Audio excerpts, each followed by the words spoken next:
And then I said, that's not my antenna. No, you didn't. Your antenna. Oh, man. Oh, Jesse, wait, look. Sorry, we were so wrapped up in the end of that funny anecdote you were telling me, we didn't even see the listener walked in. Well, come in, come in. We're just sharing some ribald stories that we know. Please. Wow. Man, Josh, I have to say it's a fun thing that we're doing here. I agree, it is fun. We need more fun things, Jesse. Not that there's any given thing that's dragging us all down that requires us to fill the world with a little bit more laughter, but I agree. Let's just have as much fun as possible within the constraints that we are allowed. Exactly. This is a podcast that we record remotely over a video call. We always have done that, and no recent events would have caused us to move in that direction any more than we already have. Exactly. Also, there's no reason either of us would be starved for human contact. Listener, welcome to Big Town Improv. Maybe the listener doesn't know what Big Town Improv is, Josh. I think we should tell him what the first half of a Big Town Improv is all about. Yeah, I'll tell them. Well, first of all, I'm one of your hosts. I'm Josh Pilch, and at the first half of our show is going to be us telling some true stories from which we will draw details, which we will use to create improvised comedic scenes right off the top of our heads. And then who's that over there? Why, I'd be the other host of Big Town Improv, Jesse Moriarty, and I can tell you that the second part of this comedy podcast that we're doing is going to be a single extended long improv comedic scene in which we're going to go to a lot of different places and have a lot of different characters, all with a single overarching storyline. Yes, and maybe today we'll do something a little special for that second half. Josh, we'll just have to wait and see. All right. I mean, if you insist, Josh.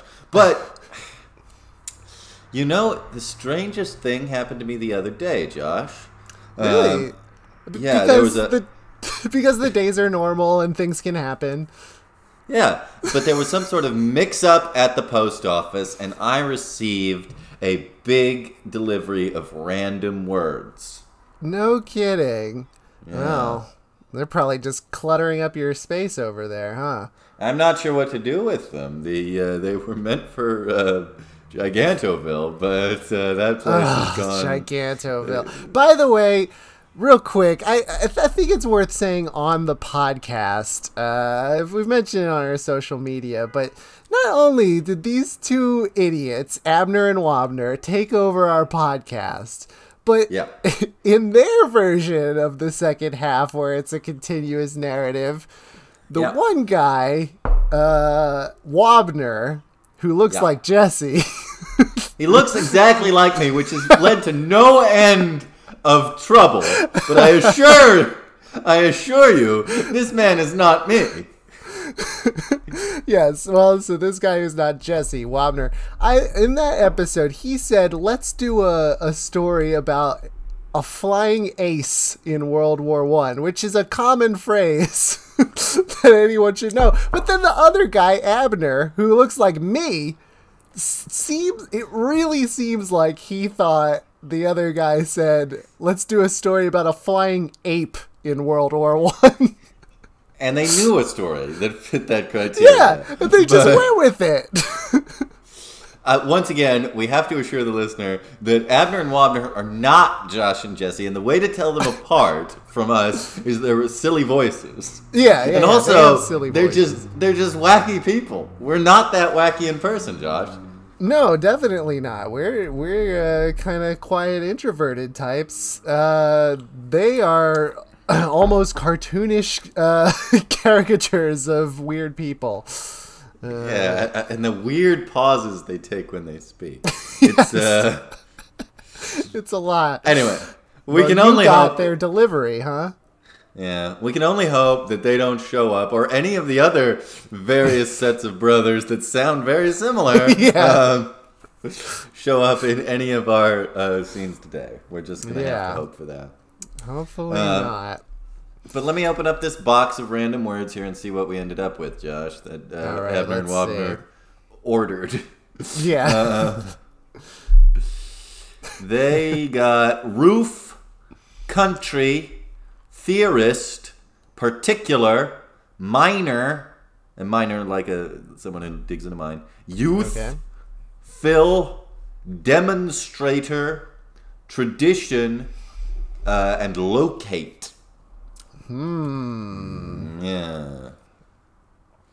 We've talked a little bit, Josh, on the podcast before about some of our personal, unique holiday traditions. Oh, yeah. That was fun. Do you have any other family traditions? Oh, let me think. For a long time, for the 4th of July, I would go to my grandfather's house. He would have sort of backyard cookouts there. But on the 4th of July, we'd all walk up the street and we'd watch the local Lower Southampton parade, which, like, there's like a very clear delineation in my mind of being a kid and watching this parade and thinking it was cool, and then like whatever the point was where it turned over, where I'm watching it as a little bit older and like, oh, this parade is bad, because there's really nothing to it. It's just like people driving their cars in it. It's almost like we're watching traffic. Some staples of the parade, I'll tell you though. There was a Elvis impersonator in a Cadillac, singing into a big speaker so we can all hear him. And every year he seemed to get like more, like his speech was more slurred, and like, I don't know. That does make it sound like he's I was thinking maybe he's a little tipsy. Although I guess was he driving? I don't know. Wait, the Elvis impersonator is driving as he sings? Maybe he was. I think maybe. Wow. This is low budget, I'm telling you. I have to almost admire that. There was Elvis impersonator. There was the local karate school. They would come and chop up some blocks and then continue walking. Nice. We also had the mummers, because this was Pennsylvania. You ever see the mummers? No, I don't even know what that means. It's this like... Are they... I'm just imagining like they're like a barbershop trick, just mums. They're like... Not exactly. These are... It's kind of like a society, I think. A society of... Wait, are they like Shriners? Is that what it is? Yes, much like Shriners, but they wear big flamboyant... They're like kind of like dressed like birds. They're almost like bird people. You're making this sound exceptionally weird. Look up mummers. If you have a computer, look up mummers. It's really... All right. So you went to this, like, it's not a parade. It's just a procession of odd people. Yes, exactly. Wow. They did not really have a 4th of July parade where I am, but the closest thing we had to a 4th of July tradition was we lived close enough to Disneyland that we could go out and sit on a hill and watch the fireworks that were coming from Disneyland without actually, paying to go into the park. Yeah. So, that's fun. I like doing that. So it's just a cheap variation. But one time we did go when we were traveling. We went to a St. Patrick's Day parade in Louisiana, and there they throw potatoes at you. What? Really? Yeah, St. Patrick's Day parade. You know how in a Mardi Gras procession they throw like beads and things at the yeah. Beads are as light. The floats go.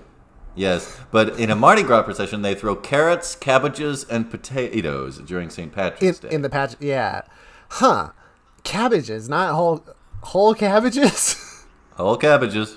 It's a strange thing. That seems dangerous, I have to say. Those are heavy. I mean, I heard no reports of cabbage-related death, but one has to imagine. That's good. Yes. That's good. Yeah. I also would do that. The park outside of somewhere where there was fireworks. Because they can't police the sky. Like right, exactly. They did it one year in my area. They did fireworks at there's like a casino in my town called Parks that is like attached to a racetrack. And it was like one of the first years that the casino part of it opened. So they did fireworks there, forgetting that there's a bunch of horses there. And they all got very scared. And we're like... Oh, God. Yeah. Bad plan on their part. Alrighty. I think that's enough parade material. Yeah. That's some good traditions we have there. I agree. Are you ready, Josh? I'm ready. Let's bring in the Gregorian monks. All right, here they come. Shh, don't let them know that we're wearing the Gregorian robes. Oh, I would never dare to let them become aware. Wait till they see that we are pretending to be the monks. Quickly, brother, pull the hood over your head. I shall, brother, and that will disguise my features. Josh, do the monks... do they seem a little bit bumbly to you? Yeah, they do keep running into each other, and their heads knocked together. It made a coconut sound. Yeah, odd. All right, well. Are you ready, guys? Okay, they're nodding in a silent fashion, but really aggressively. Yeah. Okay, well, here comes the chanting. The chanting. We're ready. Of what is the next segment of our show. Right. All right, brother. Don't screw this up. Oh, I won't. I forgot the word. Oh boy! Oh gee! Oh! Taj Mahal! Hey, you guys! Get out of here! Boy, oh boy! Start the montage.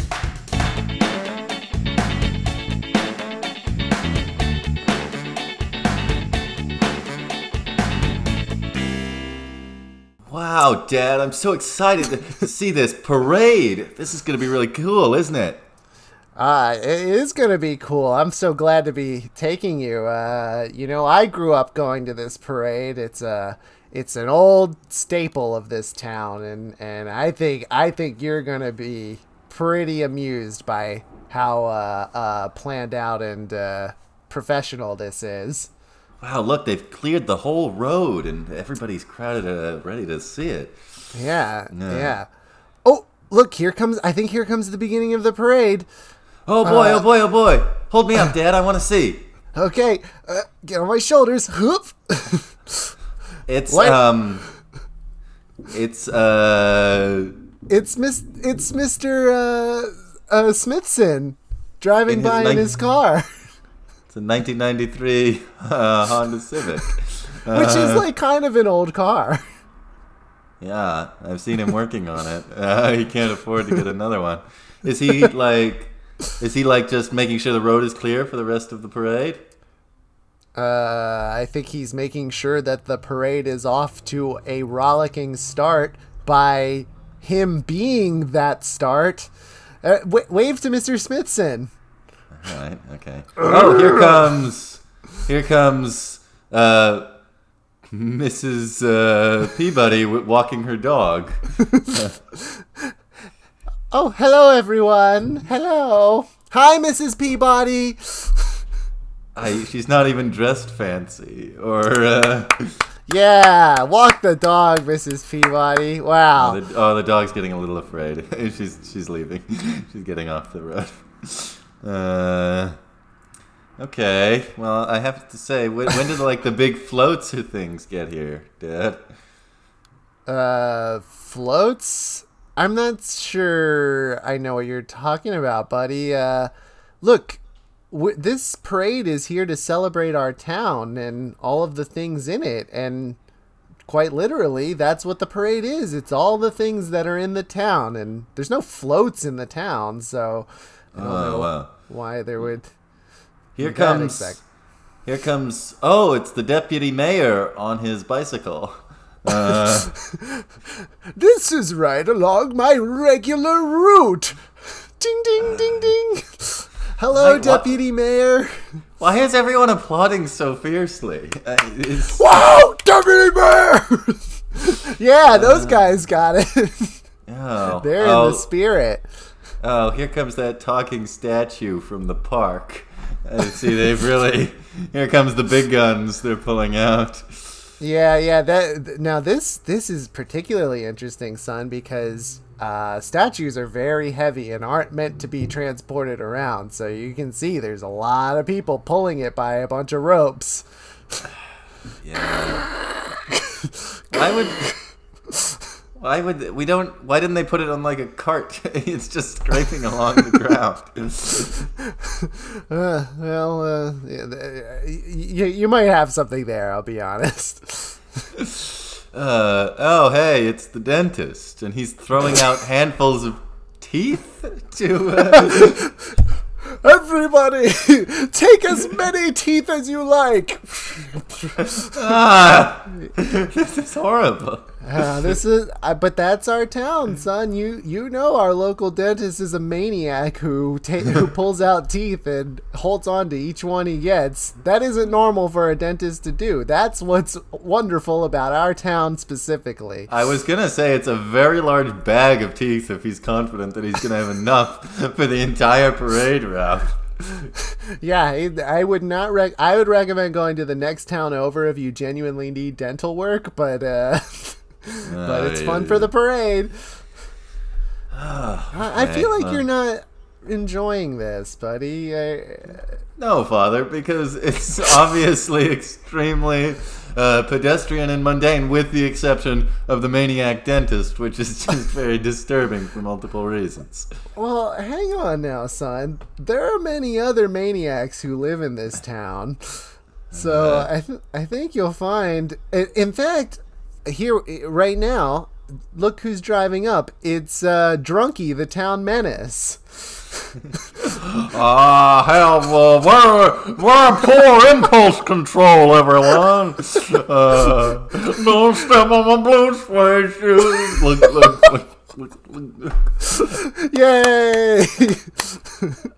Yeah, I would be more impressed by the act if he didn't act like that, all the time. Right. That's true.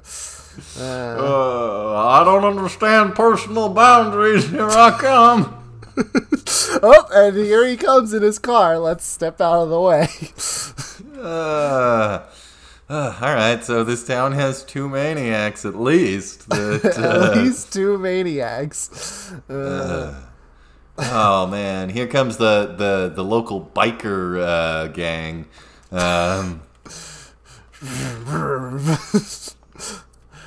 We're not part of the parade. We're robbing people. Yeah, give us your money. Yay! Sorry for the misunderstanding. What? Oh, they're so committed to this. Yay! Dad, he's taking your wallet. Here you go, sir. Thank you for putting on such a fun parade.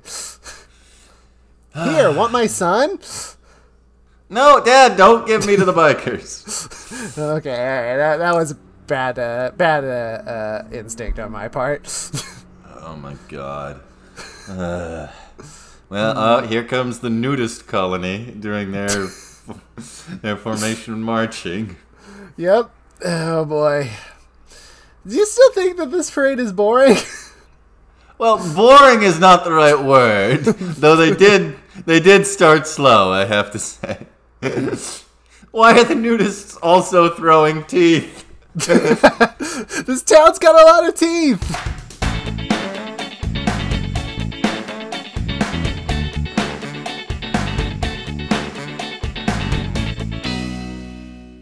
Knock, knock, knock. Right. Hang on. Just roll down your window, please. What is it? Okay, listen.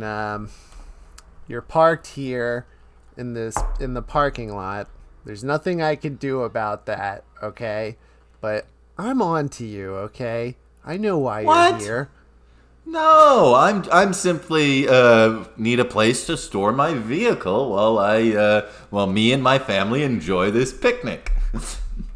Where are you planning to have the picnic, sir? Well, I mean, obviously, as you can see, there's not a lot of open picnic tables, so I thought we'd just open up the back of the car and put out some of these folding chairs on this slope so we and look up at nothing in particular as we enjoy our picnic. All right. Okay. That's a pretty good cover. But let's get something straight, okay? I'm security here for Disneyland, and maybe this is a surprise to you, but they're about to put on a fireworks show. For today? That was so big, sir. I know you knew that this was happening. That was not good acting. Martha, did you know that it was the 4th of July today? Huh? The 4th of Rurai? Whatever is that? Okay, we don't even use your Earth calendar. Wait, no, you're not gonna pretend you're aliens to get away with this. Listen, here's the deal. If you can have your little picnic, but if I catch one glimpse of you looking up at the sky where the fireworks are, then I'm booting you from here. Okay? Come on, buddy. I mean, do you know how much they charge just to get in on the 4th of July? I'm not sure because I'm allowed to go in for free as an employee. They don't charge me. It's not for free. You do have to do your job while you're there. Well, that's a kind of a bleak way of looking at it. I feel that it's a privilege to get to do my job. Samson! Samson, what are you doing? You better not be out here to enjoy the fireworks. You're supposed to be doing your job. I'm not, sir. These guys, I think these guys are planning to enjoy the fireworks. Just ask them. All right, I've got my eye on you, Samson. Sir, are you planning to enjoy the fireworks? Fireworks? What? Today? We don't know what fireworks are. Kids, do you know what fireworks are? What a concept, mother and father. What makes fire work? We must consider this. Your kids are better actors than you are, but I'm still not buying it. Samson, are you harassing this family that doesn't even know what fireworks are? Just so you can't be buying this. You can be out here and... Oh, they're starting. Everybody, hush. Okay. Ooh. Wow. It really does. Explosions! Whoa, sir. Okay, calm down. It's the Russians! Everybody back in the car! I've never seen anything like it. Mother, father, is the world ending? What makes firework? We're getting out of here! Okay, so I guess they weren't acting. Oh, wait, hold on. What, their car, it's starting to levitate into the sky. This planet can't be invaded! They have sky weapons! Let's get back to our planet. Where the skies are calm and quiet! That is not what I expected. Hey! You look like you enjoyed that firework. You caught me, sir.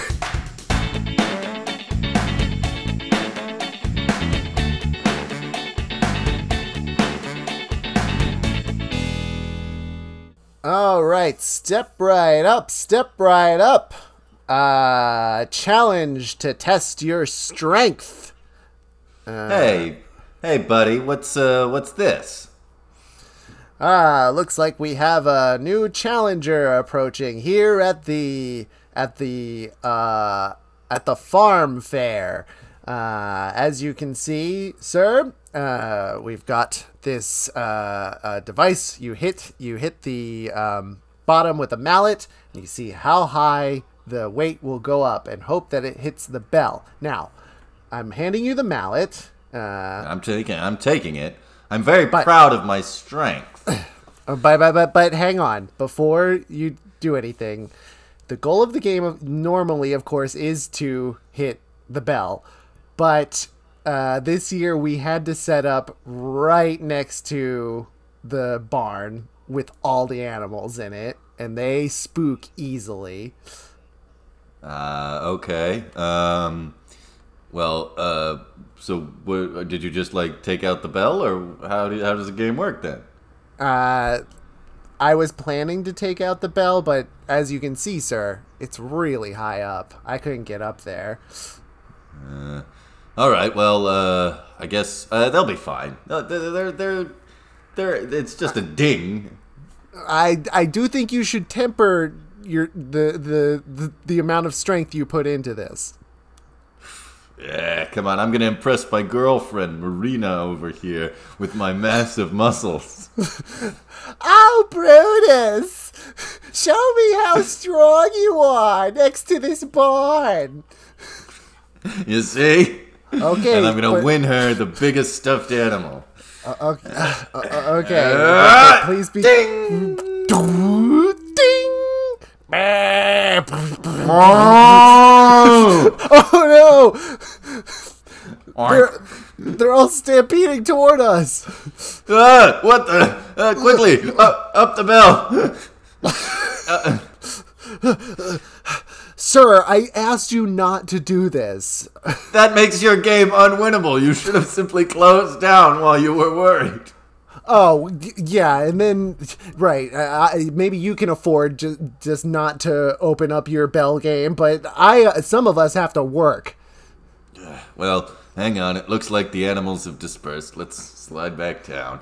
Yeah, all right. Hopefully the owners don't know that this is our fault. Hey, Franz, do you mind, since the farm is empty right now, if I, the lion tamer, keep my lions there for a minute? Actually, I don't think that's the best idea, really. He's already walking away. Okay. At least I heard that whole thing as well, so here comes an even more muscular man than me. Hey everybody, I'm here to test my strength. Marina, no! Don't leave me. Oh, bigger man! Show me how strong you are! Oh, she's so fickle. Okay, but I have to warn you, sir. Just try not to get it all the... I'll give you the prize even if it doesn't go all the way to the top, because we don't want to scare the lions that are here. They're very susceptible to noise. What's that you say, puny man? I'm just gonna walk away. I feel like you and I can both predict how this is gonna turn out. I'm sorry, I have to stay with my game. And a heave and a ho! Ding!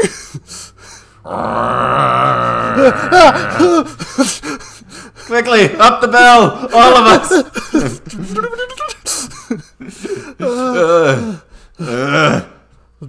Oh my god.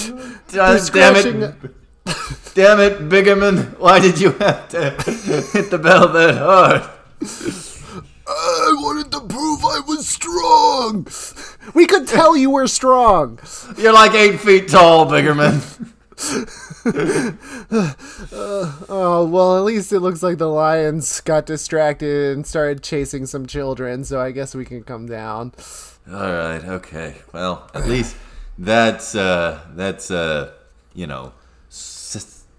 don't see how it could possibly get worse than lions. So I think, Marina, we should probably get out of here and leave this circus game to its carnival master Barker guy.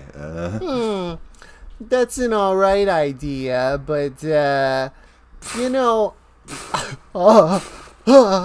ground is shaking. Hey! Oh! Throg want hit bell! Okay, Throg, do it real quick before anybody else comes over here. Okay. Franz? Oh no. I was wondering, now that the barn is clear of animals, including lions, I hope you don't mind if I leave, my, very, volatile scientific experiments here, next to your game. You see, these chemicals must never mix, but they are very susceptible to loud sounds. Was that the famous Professor Gruber? Surely he should know better. By the way, which way did those lions go? Oh boy. Frog smash! Ding! Ding! Huh. It looks like the chemicals are... I mean, climbing up the bell wouldn't have helped us in that instance. Because it would be... No, I guess you're right. Wait a minute, they're shaking.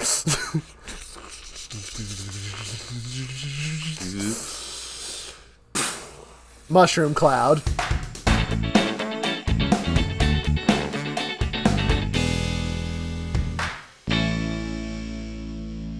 I found these 2 abandoned Gregorian monk robes just laying here. Yeah, got away, man. They're somewhere. They must be around here somewhere. We're in the ventilation system. All right, well, they won't look for us here, brother. Oh no, they'll never think to look at where the echoing voices are coming from. We're so clever, brother. Jesse, I thought maybe this would have ended on April Fool's Day, but now these guys are menacing us during the normal talking parts of every episode of our show. Wow, we're really under a lot of pressure here, Josh, aren't we? Like, yeah. I mean, the whole world hates and fears us, and yet we're still trying to bring them a beautiful, brilliant podcast, you know? Yeah, and as you know, based on the number of listeners we have, they don't want us to do it. Well, I mean, we have one listener, and Right. Abner and Wabner are two enemies. So the ratio is stacked. Yeah. But, now that you said that, that reminds me of a story that I'm a big fan of, Jesse. Oh, what's that, Josh? Well, Jesse, I said at the beginning, we're about to go into our continuous narrative story improv. You did say that, and nobody should go back and check to make sure that you said it, because you did. Yeah, well, and I said maybe we'll even do something special for it. He did say that, which would make it really disappointing if we didn't. We should tease things that we're not going to do. Hey, maybe we'll do something cool, and then don't do something cool. Yeah, exactly. Yeah. But what are you saying, Josh? What special thing should we do for the listener? Well, every now and then, Jesse, listener, for the narrative improv, we'll go into, rather than completely making up our worlds and characters, we'll go into an existing property. We've recreated 2 of the Star Wars movies. We created a brand new episode of Star Trek: The Next Generation. Good fun. You're not wrong, Josh. I think that's a fine idea. I think that's a good idea. Yeah. Well, thinking about a world that hates and fears us makes me think of the X-Men. The Uncanny X-Men. Yes.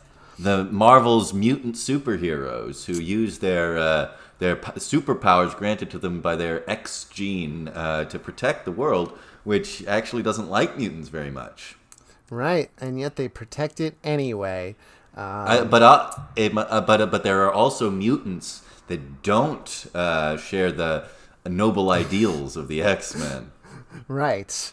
Yes. The ones who go by the name of evil mutants are in fact evil. So I think you'd like to tell an X-Men story? Yeah, I think we're going to make up a brand new X-Men story. And X-Men, I don't know if you know this, Jesse. X-Men is my favorite comic.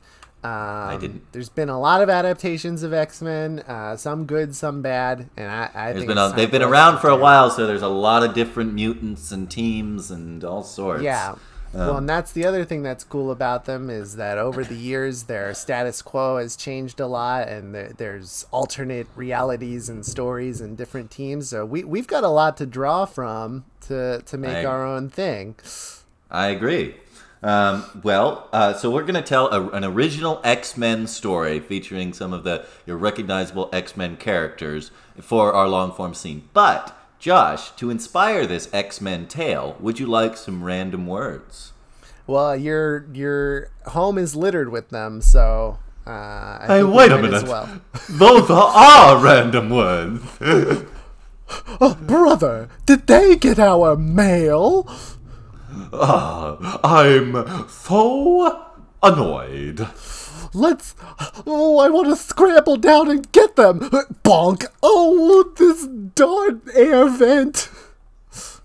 Oh, you've done it now. Abner, you've bonked your head on the air vent. Oh, I sure did, Wabner. Right, and so those are our random words, which I just said. Jesse, unfortunately, I was plugging my ears that whole time. Could you say it one more time? Yes, of course. Our words are gas pedal, venture, environmental, privacy, romantic, witness, committee, fluctuation, angle, and flower. Jesse, should we cue the music? Let's hear it, Josh.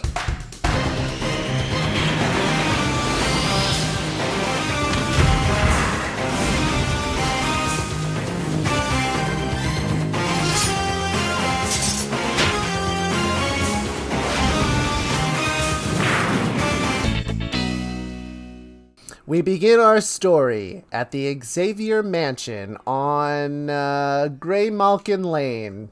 Do we remember the number? Wow, Josh. No. Okay. In Westchester, New York. And inside Professor Xavier's office, we see a young mutant by the name of Kitty Pryde coming to talk to her professor. Yes, Kitty, what is it? I could simply read your mind with my telepathic powers. But in the interests of being polite, will use this slower, more mundane speech-based communication. I didn't know if I was getting Stan Lee version of Professor Xavier today, but apparently I am. Professor, well, you know, I've been here at your school, at your academy for mutants, you know, for a couple of months now. But, well, I just feel frustrated because I don't have any privacy. What do you mean? This is, after all, a boarding school. A certain lack of privacy is understandable. I know, but you see, I never expected to even come to a boarding school. I thought I was going to be just a normal girl without any special abilities, but while it is true that this is maybe the one school that I'm safe at as a mutant, it is such a pain when I'm trying to sleep and suddenly, Iceman comes sifting through the door and freezing everything up, or Glob Herman comes by. Ah, yes, Glob Herman, the real character, the most dependable X-Man. Yeah. Well, Kitty, I understand. But on the other hand, you have the mutant power to walk through walls. So others might think that you are, in fact, the threat to privacy. What? I've dealt with this myself. After all, I can read minds, and so privacy literally does not exist whenever I am around. Well, that's what I'm talking about, Professor. I think this could be a real problem for the X-Men, you know? A problem for the X-Men? Time to hit the alarm! No, Professor, oh no! Here they come! Great. Here's Cyclops, the team leader! What is it, Professor? Is everything okay? No, there is a problem, and I'll tell it as soon as the whole team is here. Ah, here comes the Beast. Ah, Professor, you've interrupted a very important experiment in the lab. Though I'm huge and blue and furry, I'm actually quite erudite. Yeah, that's true. I knew that. Oh, and look, here comes Storm. Let the wind carry me into this room. Oh God, she doesn't just fly, she has to create like a literal hurricane force wind. In order to carry her, although she could have just walked. It's true. Oh, now look at this this gruff, pointy-haired character with little respect for authority. I hope the meeting's not gonna start without me, bub. It's Wolverine, or as he's known by us, Logan. Yeah, what's it to ya? You know, Logan, why don't you have a first name? Logan is my first name, Beast. Okay, why don't you have a last name? I think I answered your question. Well, remember, we don't start the meeting without old Gambit either. Remy LeBeau, a.k.a. Gambit, is here as well. That's right. Here, ma chérie, is a playing card. But now look, It glows. Does it? I wish everyone would stop demonstrating their abilities here. We've all met each other. It's true. And now, Cyclops, Storm, Beast, Wolverine, and Gambit. We're only waiting for Jean Grey, who, has tried out a couple of, code names and doesn't like any of them. Was that my name I heard you calling? Yes, your real, actual name. Don't you mean, I heard you say Jean Grey. Don't you mean, the Red Bird? No. That's what I'm called now. Guys, what do you think of that one? I don't know about that. Eventually, I'm going to find the one that works. Yes, well, we're not holding our breath. Now, X-Men, I've summoned you here with the blaring klaxon alarm because Kitty Pryde has a problem. Well, what's the problem, Kitty? As team leader Cyclops, I want to deal with the issue. If it requires a scientific solution, no doubt I can build something in my laboratory. And if not, I can stab him with my claws. Snicked. There's something to be said for subtlety, mon frère. Gambit. Yes, I know who you all are.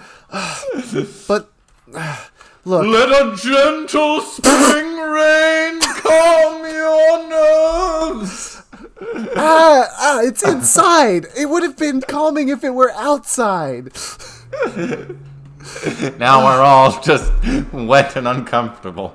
Tell them your problem, Kitty. Well, the problem isn't evil mutants or anything like that. The problem is I'm just not used to being in a boarding school like this. And, well, to be honest, Professor, what I was going to tell you privately before you misinterpreted what I was saying and called your main team in here is that I'm leaving the Xavier School. What? But Kitty, if you leave the school, you won't learn how to control your powers to protect a world that hates and fears you. I know, you tell me that every day, but if I You won't get to go to the danger room where we have robots and saw blades that come out of the walls. Yes, and honestly, I feel that my first grievance is strong enough that I don't need to mention why I think that's a problem. You won't get to fly in the jet we keep under the basketball court. By the way, some of the basketball players have been asking that you give a little bit more warning before you let the jet out. No, it's a stealth jet. Now, Kitty, are you sure that you want to leave? Yeah, darling, don't you want to stick around with us? We're your real family now. It's true, ma chérie. Tell you what, Gambit make his famous gumbo tonight. You make your gumbo every night. No, I've made up my mind, and I'll leave you all to think about this. I gotta go pack my bags. You guys She's walking away. Quickly, Wolverine, close the door. Okay. There, now we'll have to talk this over. Oh! But look, Professor, the door was no match for her ability to phase directly through walls. Well, my X-Men, I have to say this is a very disturbing development. It's true, Professor. I remember when I was her age, a young Marvel girl. Let a bolt of lightning enhance your memory. No, I remember it perfectly. Aurora, don't worry. Why would that even work? Why would you even think that was... Yeah, I'm not connecting the dots there. I remember when I was her age feeling very similarly. You know, I was one of the original X-Men, one of the original 5, and I was the only girl. It's true. Now we have really improved because you are one of 2. Which charm. And the students, they're students also. Well, yes, there's Kitty. That's true.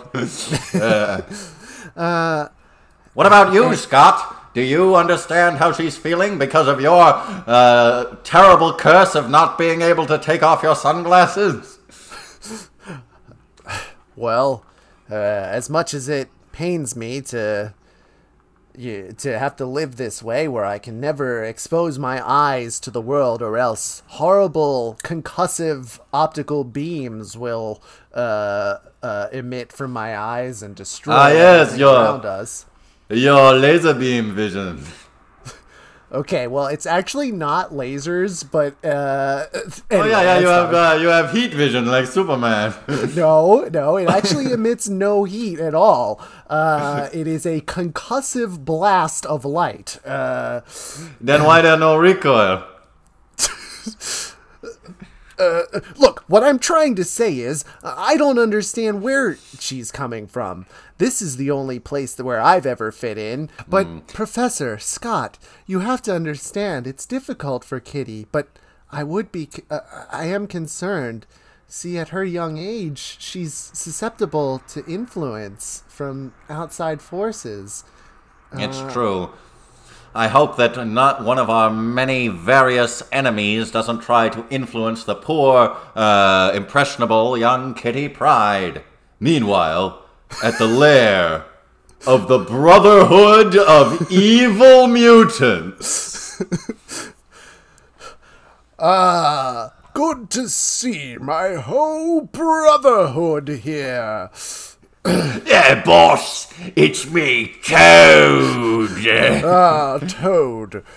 Good to see you, as well as your ability to hop extremely high and to shoot out a big toad-like tongue. I couldn't do that originally. I used to only have hopping. That's right. But Boss Magneto, I've been meaning to talk to you about the name Evil Mutants. What? That's been our name since the beginning. Well, okay, I will grant you that Sabretooth over there is genuinely evil, but, yes, he is. That's why he's a member of my Brotherhood of Evil Mutants. All right, but the rest of us have kind of high ideals about, we're just more violent about trying to get them done. Wait a minute. You're not Magneto at all. You're Mystique in disguise. That's right. It was me all along. Oh, here's the real Magneto. He was doing something else. What? Hey, did you start a meeting without me? Oh, Mystique, you can't keep doing this. Oh, can't I? And look, I want to keep the name because I'm pretty evil. That's true. Well, what about our last member, Glenn?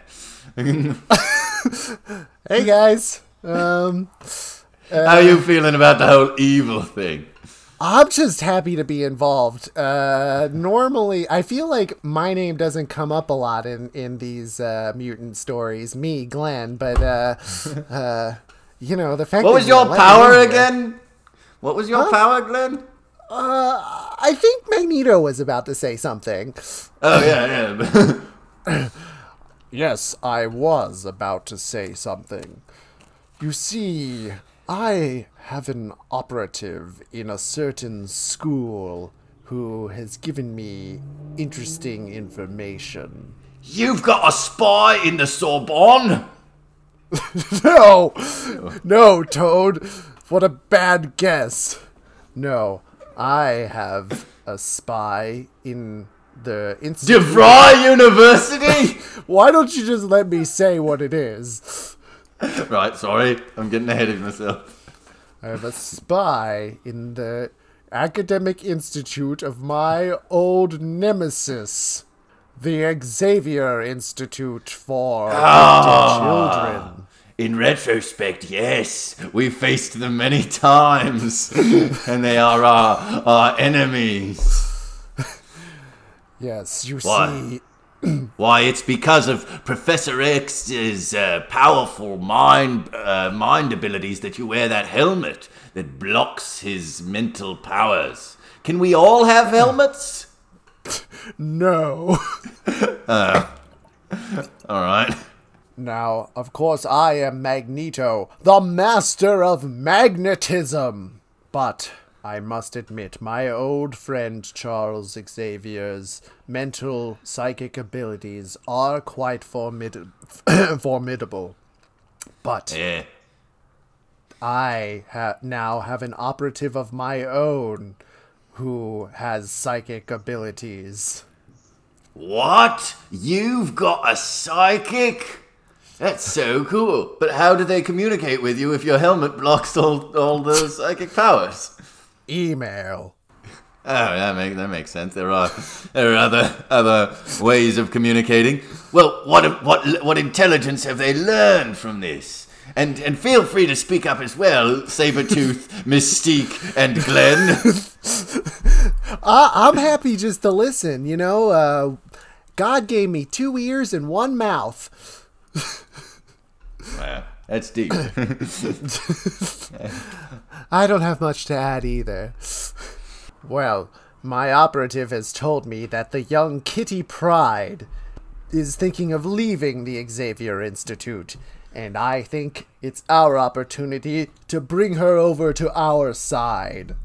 You mean turn her into an evil mutant? I am kind of hearing it now. It does sort of bump me. Yeah. Now I'm piping up. I am strictly for keeping it evil mutants. Yes. Well, I'm against. Mystique is for. Sabretooth just growls. He does. This might not be Sabretooth. This might be a bear who wandered into our lair. I admit it. Yes, it is true that when this animal walked into the lair of the Brotherhood of Evil Mutants, we all immediately thought, secondary mutation, but perhaps it required another bit of checking. Well, I mean, yeah, he's been fairly helpful, so Yeah, I'm cool with just leaving the bear on the team if you guys are. All right, all in favor? Aye. Oh, yeah. All right, welcome to the team, Bear. Hey guys, I was just at the grocery store. It's me, Sabretooth. Okay. Now we know.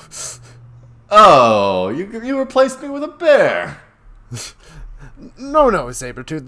There's room for more evil mutants here in the Brotherhood. Yeah, but we can't have two claw fang guys. Says who? The X-Men have like 1 million psychics. Yeah, that's fair. That's true. Back at the Right. X mansion, Kitty is packing in a huff. I'm not even gonna open my suitcase. I'm just gonna phase all my things inside of it. Okay. I'm too sad to say goodbye to everyone else. Maybe it'd be best if I just go out on my own. Bamf! Oh, hi there, Kitty. What are you doing? Where are you going with the suitcase? God, see, this is the problem. When there's a teleporter. Hi, Nightcrawler. Bamf! Bamf! Bamf! I can't teleport very far, but I can do it a lot. Yeah, you can do it a lot. All right. Kitty, why are you leaving? I can't believe you followed me out onto the lawn here.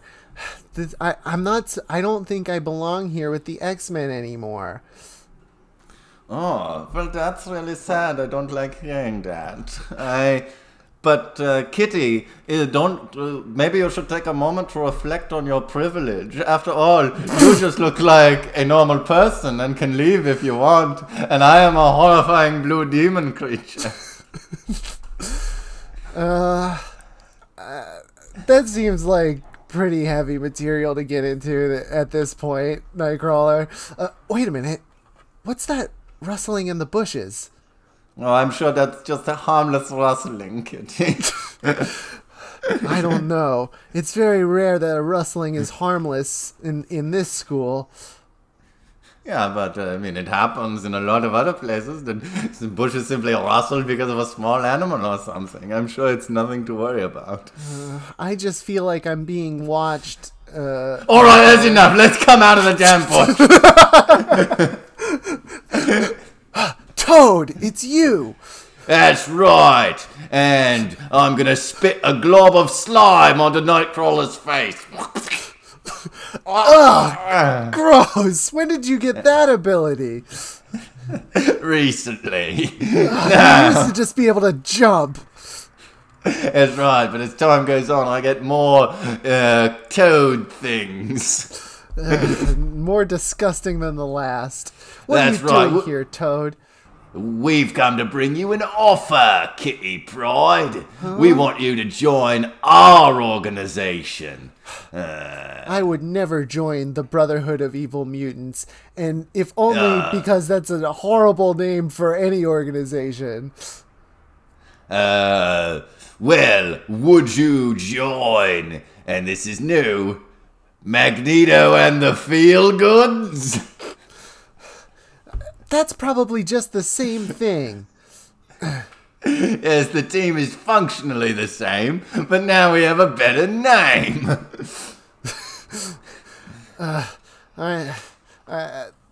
No. I say no, and what are you going to do about it? Well, I'm definitely not going to throw down this gas grenade full of sleep gas. What? You said you weren't going to do that. When I think about it, even Magneto and the Feel-Goods occasionally indulge in an evil act. Put her over my shoulder and hop away. Bamf. Professor Xavier, the X-Men have a problem. What? The X-Men have a problem?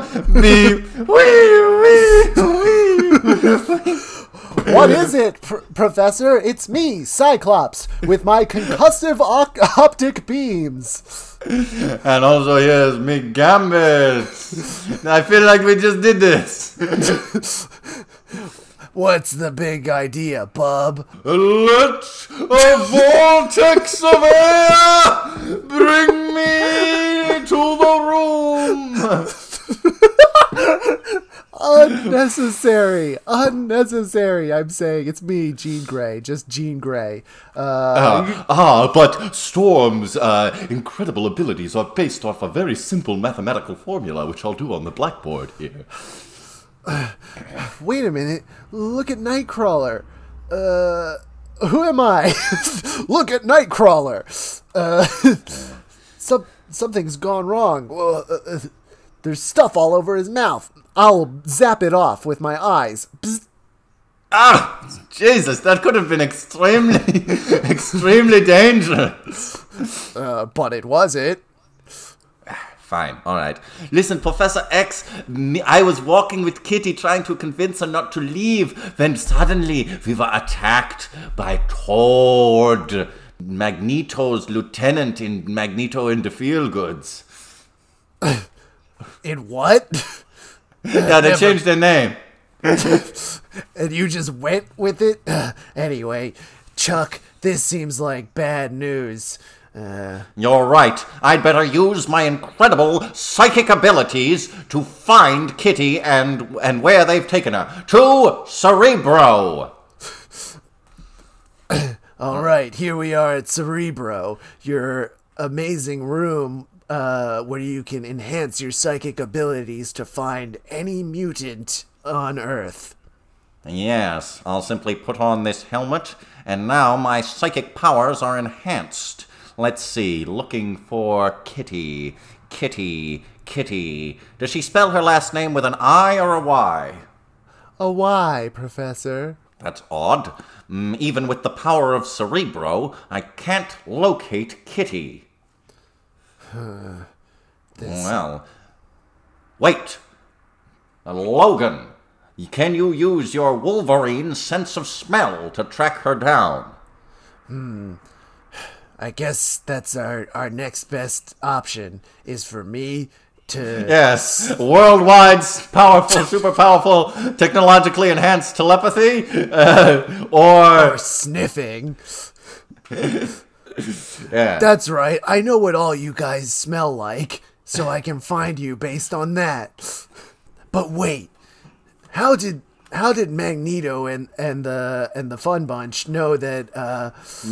Magneto and the Feel-Goods. Come on, Wolverine. Sorry. How did Magneto and the Feel-Goods know that? But the Brotherhood of Evil Mutants really is what you should be. Look, how did any of them know that Kitty was leaving at this time? Oh, I didn't even think of that.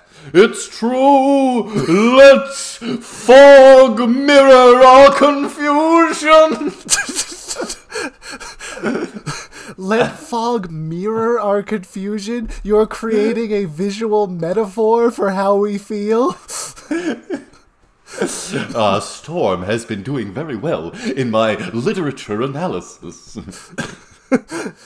All right. Meanwhile, on Asteroid M, lair of the Brotherhood of Evil Mutants, or rather, Magneto and the Feel-Goods. Hey, we're the Feel-Goods. Oh, what was that? Sorry. So, Kitty, this is Mystique. And over here we've got Sabretooth. Hey! And this is the bear. And here is our boss, Magneto, master of magnetism. I can never get the F chord. It's difficult. Oh, Kitty Pryde. Welcome to my Feel-Goods, to my family band. Welcome to my family band. Yeah, that's good. That's our new thing. I hope you will enjoy your stay. No, I won't, because you kidnapped me to bring me here. Yeah, that's right, we did.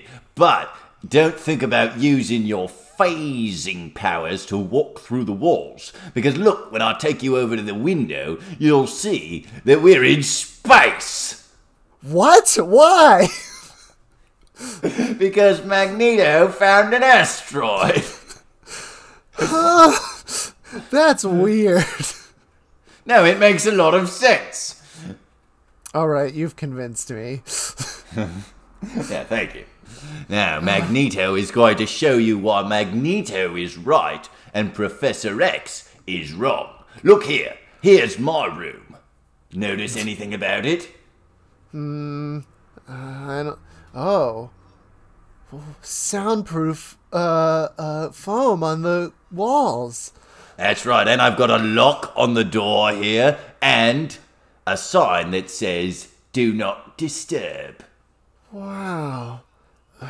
Magneto, do you really believe in all this? It's true, Catherine. I believe that every mutant deserves their privacy. I also believe that every mutant deserves the same rights as humans, but that we'll never achieve that goal if we use only peaceable means. And yeah, but what is this? That's right. Look over here. Mystique has her own Netflix account. She doesn't have to share everyone else's and see the weird things Netflix recommends.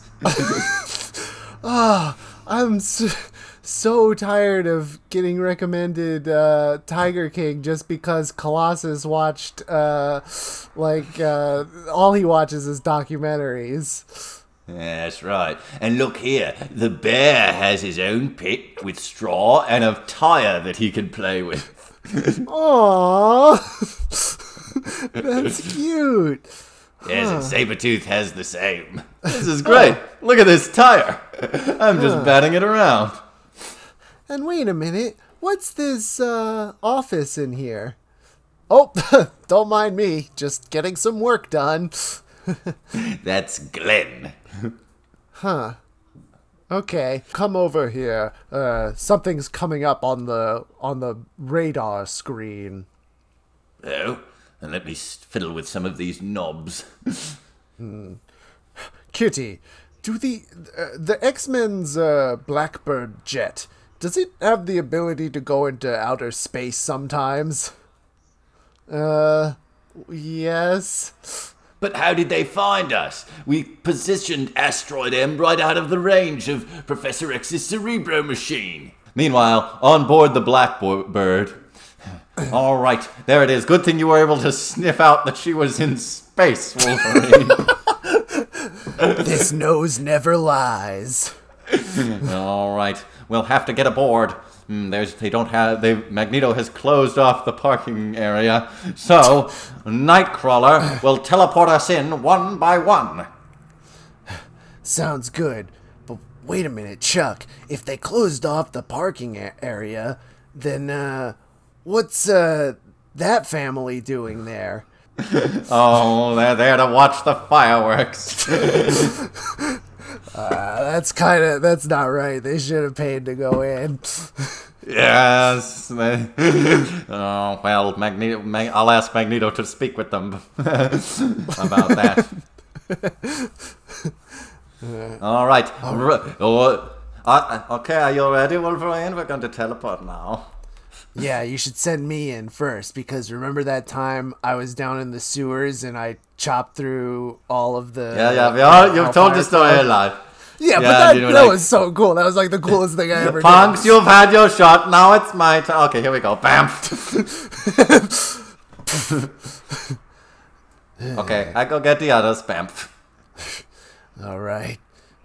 I guess it'll start with me. Maybe I'll do something just as cool as when I was down in the sewers and I chopped through all the Hellfire clouds.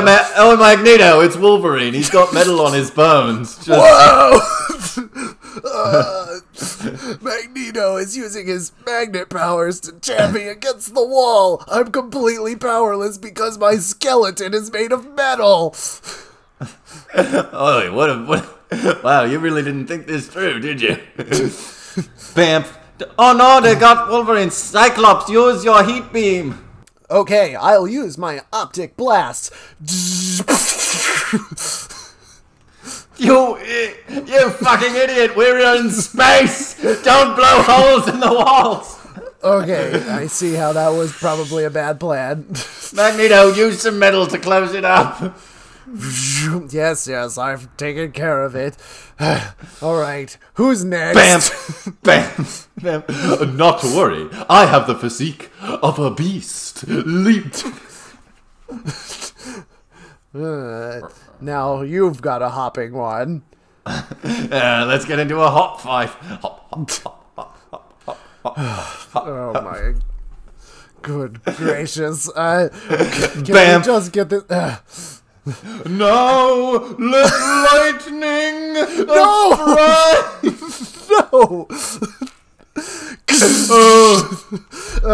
Putting up another metal beam to close that hole. You morons. Oh, wait! Look! Here's a friend of mine with a Jamba Juice. Oh no! They've punched me! It wasn't my friend at all, but Mystique! Yeah, and it wasn't a Jamba Juice. It was Dairy Queen Blizzard. No! I fall to the ground like hail!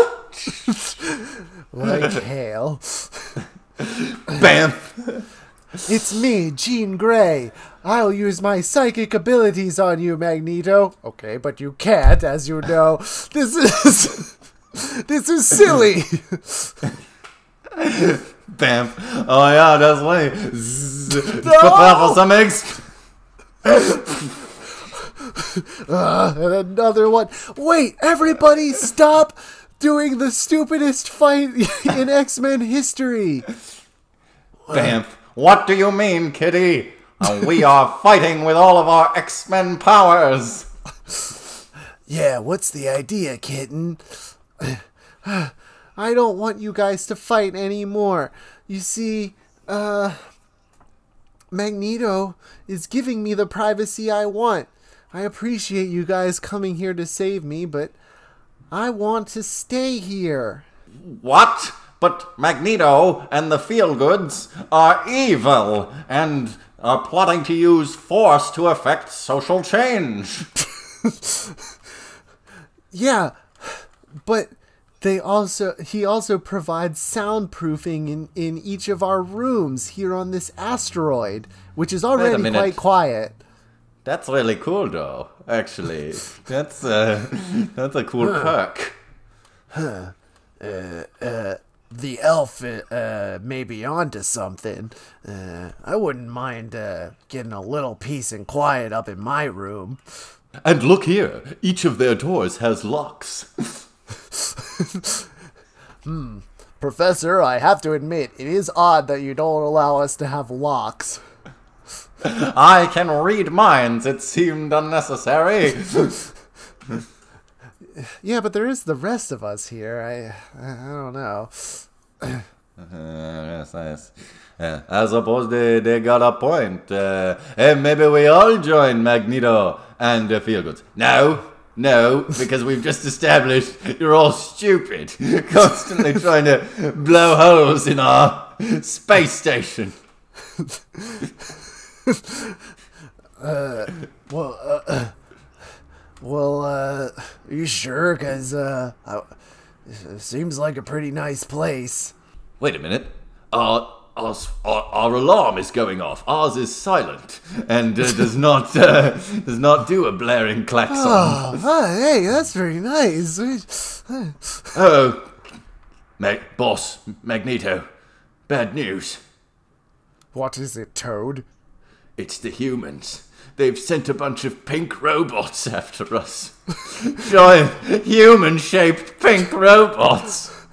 What? With purple highlights. It appears these robots have the ability to instantly vaporize any mutant they want, and they're sanctioned by the government. That can't be legal. Okay, so do you guys all see why I sort of think that force is sometimes necessary to get our point across? The government is building giant robots to kill us all. Like, not a rogue element, not like terrorists or anything. The government. Well, guys, it looks like we're all going to have to work together right now to defeat the pink robots. But we have just established that we cannot use our powers without destroying the space station. And it's not like our powers can harmlessly pass through the walls. That's, very leading, Beast. But, of course, I do have the ability to harmlessly pass through walls. Me, Kitty Pryde. Only my ability is mostly defensive, being able to phase. Mutants, we are here to vaporize you. Please exit in the parking area to be vaporized. Hey, look, honey. Is this part of the show? Oh, wow. I'm really impressed by these robots. Not so much by their aesthetic, but they look pretty threatening, right? Humans, I hope you are not here for the fireworks show. The what? That was happening? The robots seem distracted. I'm our only hope. I guess I'll phase out there. Here I go. Zoom. Hey, ugly. Come and get me. Adult reading lips. There is no sound in space, but analyzing. Insult registered. Pursuing intercept course. They're coming toward me. What can... I hope that Kitty knows what she's doing, you know? Me too, Gambit. Okay, looks like they're about to fire their lasers. Oh, I was able to phase through the lasers. Now, I wonder. I remember when much like how I packed my bag by not opening it and just putting all my stuff inside of it, I did try to cook something in the microwave the other day, and it totally short-circuited when I phased through it. I wonder... hey, I'm running at you, and I'm phasing through you. Small teenage girl registered. Error. This unit is short-circuiting.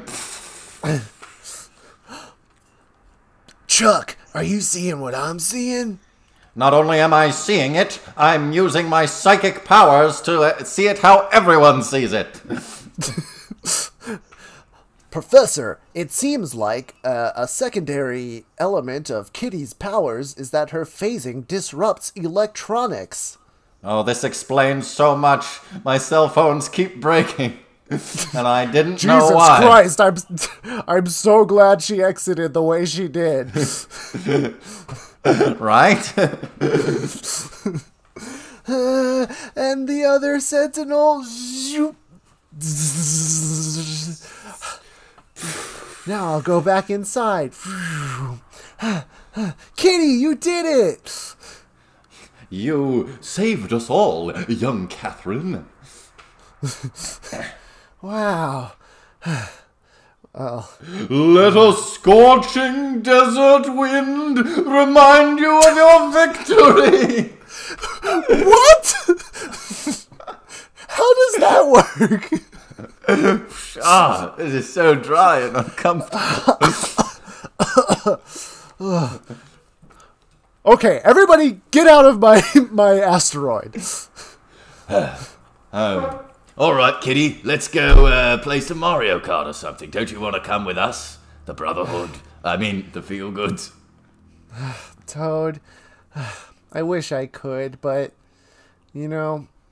seeing these guys and the way they came for me, I see they really are my family. But they have quirks and foibles.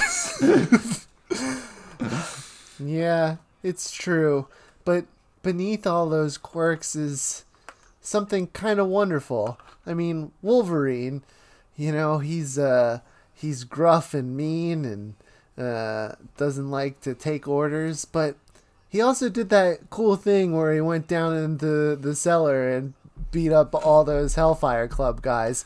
Yeah, right, you remember. But they were just regular people against Magneto. He was helpless. and Beast, you're always calculating, but deep down I know you have a big heart. And Cyclops, constantly trying to explain what your power actually is, but you're a great leader. And Storm, work on the... As far as I understand, your power works even if you don't say what's happening, so none of this is necessary. And finally... I skipped some of you, but finally, Professor Xavier, Kitty. I have some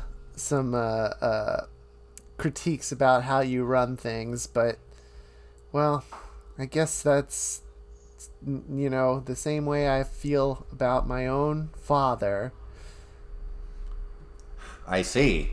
Well, Kitty, I have never claimed to be a perfect person, and I've made many mistakes, and also I have quirks and foibles, but we will try to do better. I will make some changes to the school to respect your privacy. Thanks, Professor. I appreciate that.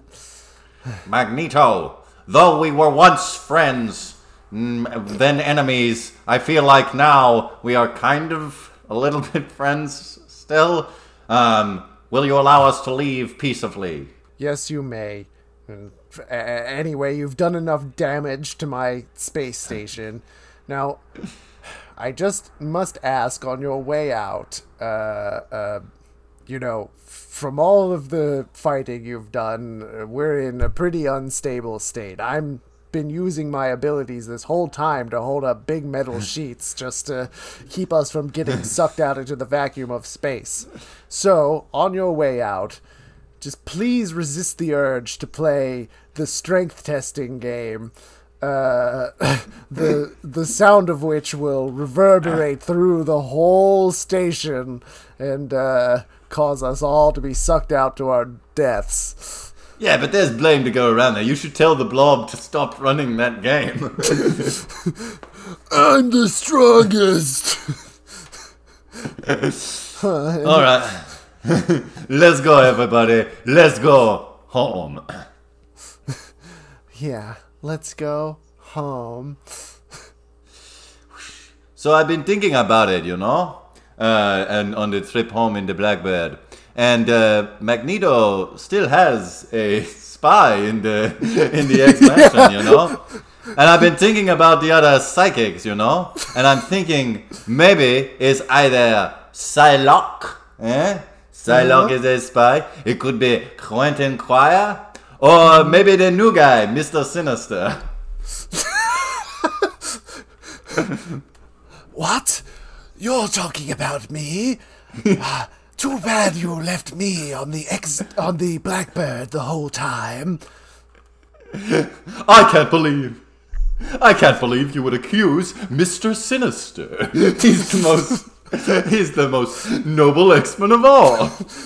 Thank you for saying so, Beast. Oh, Scott Summers, could I have a little bit more of your DNA? Love that DNA from Scott Summers.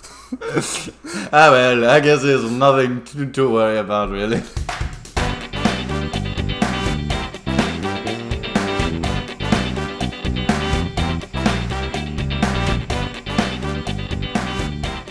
I like that. I think we got the characterizations down pretty pat. I think so. And the great thing is, we can do more stories in the X-Men and just do different X-Men, because we barely scratched the surface of possible X-Men. Yeah, it's true. I mean, we didn't play Annul. We didn't play Maggot. Maggot, yeah. Skin. What's the robot? The one that's like self-friend. Warlock. Oh, Warlock. Yes. We didn't play Warlock. Or Cypher with his mutant ability to understand any language. There's many options. Yeah, maybe we should do the Bargain Basement X-Men episode. Yeah, that'd be fun. It's set during this episode. Like the same thing. It's just, what are they doing? It's Rosencrantz and Guildenstern of Big Town Improv X-Men. Boy, that's a lot of levels. Worth thinking about. We'll hear from the listener what they think about that. Yes, listener. By the way, maybe we're running long, but I want to mention this anyway. So, Jesse, the fourth episode of Big Town Improv is the Society of Super Nuisances, which told the story of a comedian who was brought to the brink of villainy, and he became a villain. Shortly after that, the Joker gets nominated for multiple Oscars. This has been bothering you. Yeah. Well, next episode of Big Town Improv, episode 5, is the Tigers Who Are As Fast as Race Cars, about a weird tiger conservatory. And now, the most popular show on Netflix, Tiger King, is about a tiger conservatory. So you're saying that we have some power to predict the future? That's exactly what I'm saying. Now episode 7 is the Christmas episode, and Christmas did happen, so... That's true. Whoa! It works. But episode 8 is the anime voice actor who becomes a stage actor. Right, yeah. So I think that's going to happen now. Ooh, that might happen. That'll be interesting. Keep your eye on the news, folks. And if any plot points should occur, if any famous anime voice actors like Christopher Sabat or Steve Bloom make their way onto the big screen, let us know. Yes. Or decide to tread the boards. What they don't realize is it's already happened. I've just been cast in Meryl Streep's new film after my award-winning voice role on Hunter x Hunter. And of course, my brother, you know that I was just cast in Lin-Manuel Miranda's follow-up musical to Hamilton called Yes. James Monroe. James Monroe, after my turn as a voice actor on Pokemon. Oh, yeah. You were so good on Pokemon. And I thought you were good on Hunter x Hunter. I'm gonna smoke out the vents. Are you okay with that, Josh? Yeah, it's yeah, it does seem like the reason that you would do that is necessary right now. Yep. All right. Well, Josh, I have to say, we might be doing this for a world that hates and fears us, but if the world knew more, maybe they would like us better. Where could the world find you on social media? Yeah, the world could find me at The Josh Pilch Show on Instagram or at Josh Pilch Show on Twitter. I burped through the end of that. Jesse, where can they find you? I can be found at Jesse J. Moriarty on Instagram and at Jesse.Moriarty. Jesse.Moriarty on Instagram and at Jesse Moriarty on Twitter. Thank you. They'll never find you now. Oh, and I keep forgetting this. It's out now. Midnight Gospel on Netflix. Check it out. Grown-up animated series I worked on. Check it out. Absolutely. Now, one person the world does not hate and fear and actually accepts and loves is the person who made our wonderful music, Steve Wilder Blumenthal of WilderBlueMusic.com. That's right. He composed and played all our original music. And you can find Big Town Improv on all the social media at Big Town Improv. Absolutely. So, from the back of the car where you're watching the fireworks to the lame parade full of maniacs to wait, what was the third one? I had it a minute ago. To the carnival. To the carnival where you shouldn't play the strength game. To the X Mansion, home of the X-Men, all the way up to Asteroid M, where Magneto makes his lair. And from Asteroid M to Big Town. And from Big Town to your town. Quickly, brother, now!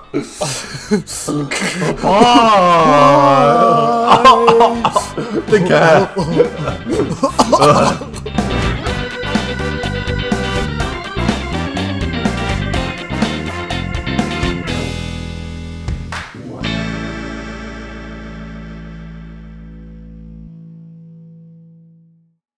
We didn't play Velocidad or Hope Summers.